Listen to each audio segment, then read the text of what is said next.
Hi, it's Gloria with Cheap Yummy Shiny, and I'm here with Scrumptious Sundays. So today is a request from my cousin Paula. She wanted to find out if I knew how to make my mother's Sopa de Fideo. Sopa de Fideo is a traditional Mexican house food. It's simple, it's fast.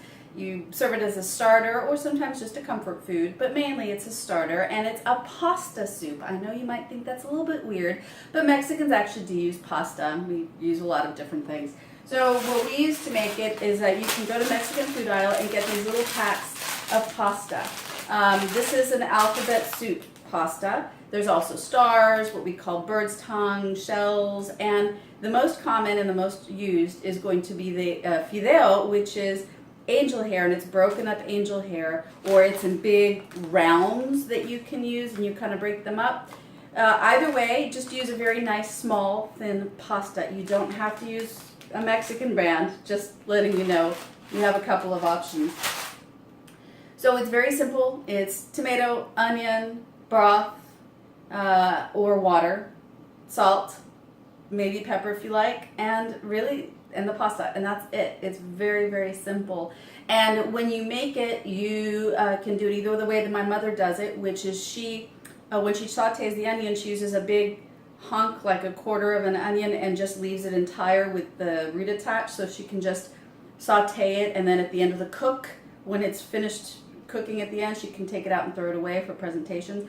I like onion in my soup, so I dice my onion.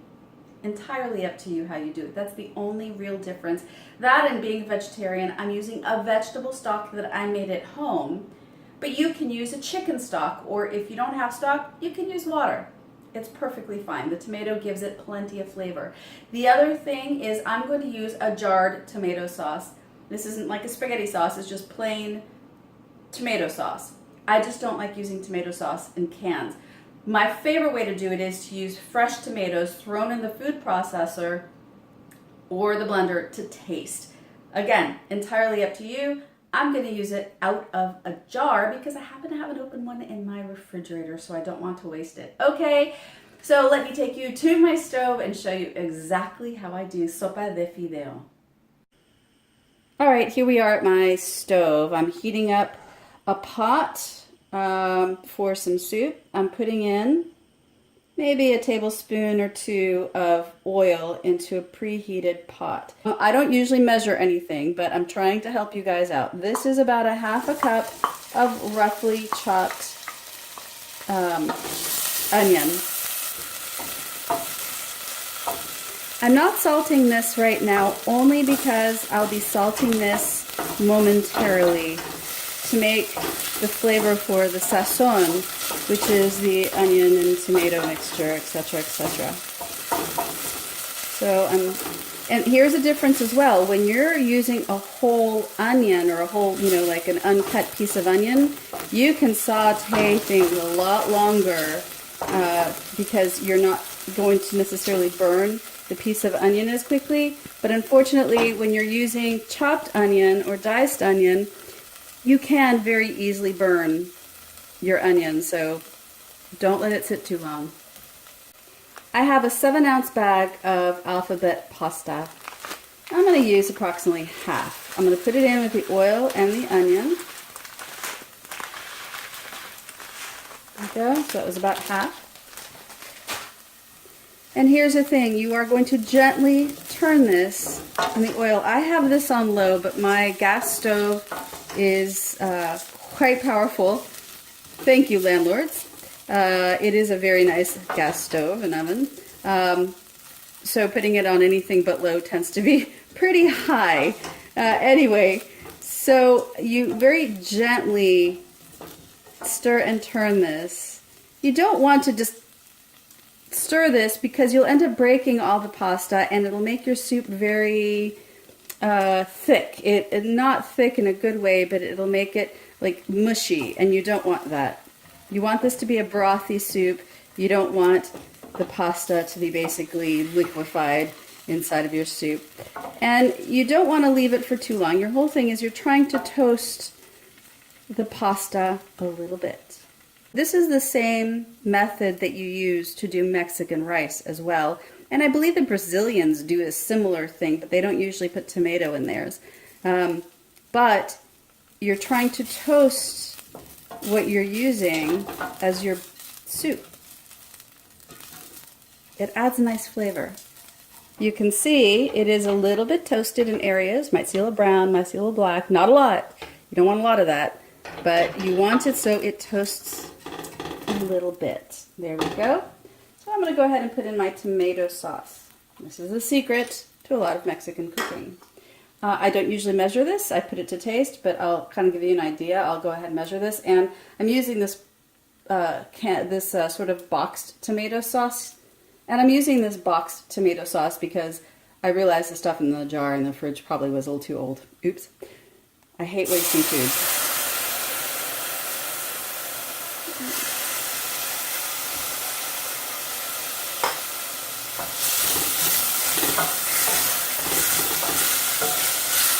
I used 2/3 of a cup. I'm going to salt this now. And this is really to taste. I don't want to tell you use this amount of salt because you might not like that. Be careful, this can burn very easily. So this is how you determine if it's salted enough. You basically salt this until it's verging on too salty, because you have to understand this is going to be diluted with your broth. Don't oversalt if you're using a salty broth or a bouillon. If you're using a bouillon, really be careful about salting because you can really oversalt quickly. I just like cooking the tomato and the onion with the salt. If it starts to dry, drop a little bit of water or broth into the tomato because this is where it gets a lot of its flavor. And try not to stir this around too much because this is another one of those where the pasta starts softening. And if you stir it too much and you're too rough with it, it'll just make it mushy when you make it into a soup, and that's just not pleasant. A little bit more broth, just so it can finish sauteing and cooking the tomato well enough.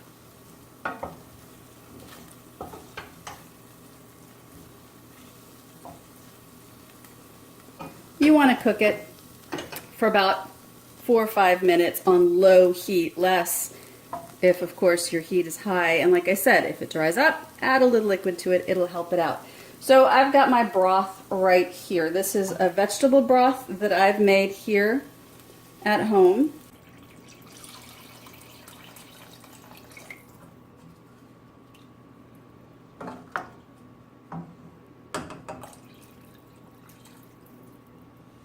So I've put 4 cups of broth. Chicken stock, you can use water. If you have bouillon, be very careful about the salt content because when you salt, when you're sauteing, it can quickly get out of control and you'll have a really salty mess. If you end up with a soup that just tastes like it's way too salty, taste it as it's cooking because you won't have time to do this afterwards. Put a piece, like a half of a cut open potato in the soup and it'll absorb a lot of salt. So that's one way of taking care of an oversalted soup. But try to avoid that if you can. I turned the heat up to bring it up into a simmer. I'm just making sure that none of the soup is sticking to the bottom, just very gently running my spoon across the bottom of the pot. So I'm actually going to go ahead and put this on low because you can see it's quite active there. So this is my stove on low, which is crazy. If your stove is the same way than mine is, then you're going to have to keep it on low and keep an eye on it. If you have a stove that isn't quite as hot, then you obviously can turn it up until you can get a nice, very gentle simmer here. This is actually a bit above what I want, but I'm limited by my stove. I'm going to let this cook for a few minutes and I'll be right back. It's been about 10 minutes. This is a very fast cooking soup once you put the broth in because you've already done some of the cooking before you put the broth in. So I just make sure it's maybe not sticking on the bottom. Start checking it. This might cook faster than you think, especially if it's an angel hair pasta. It'll cook really fast. So I'll turn it down. I just check to make sure that the pasta is ready. This is a very brothy soup. Again, if you're making it with chicken broth or water, it's going to be a much lighter color soup. It's going to be much more of a reddish orange than this deep red orange that I have.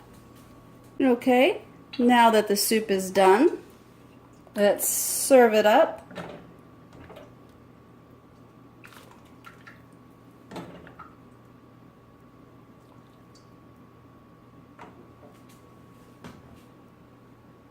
If you want to get really Mexican about it, you can spoon a little salsa. This is the salsa ranchera that I showed you how to make a couple of weeks ago. Spoon it right on top, mix it right in, and enjoy. All right, thank you very much for joining me here, Cheap, Yummy, Shiny, Scrumptious Sundays. I hope that you try my mother's Sopa de Fideo. This is, like I said, a traditional Mexican soup. You can find it anywhere, and it is such an easy, simple comfort food. In fact, my friend Rachel, it's her favorite comfort food soup. She calls it star soup because I used the star-shaped pasta the first time I made it for them. And so if she's sick, I'll make her a big bowl and take it over. But her husband, Pete, he makes it for her. It's really simple. It's hard to mess this up. All right, I hope you try it. Let me know if you do. Remember, you can follow me on Instagram, Twitter, Facebook. You can find me here on YouTube channel, Gloria Chapa, Cheap, Yummy, Shiny, and I'd love to hear from you. So make sure you give me a like and a follow, subscribe below, and let me know if you tried the recipe. All right, thank you very much.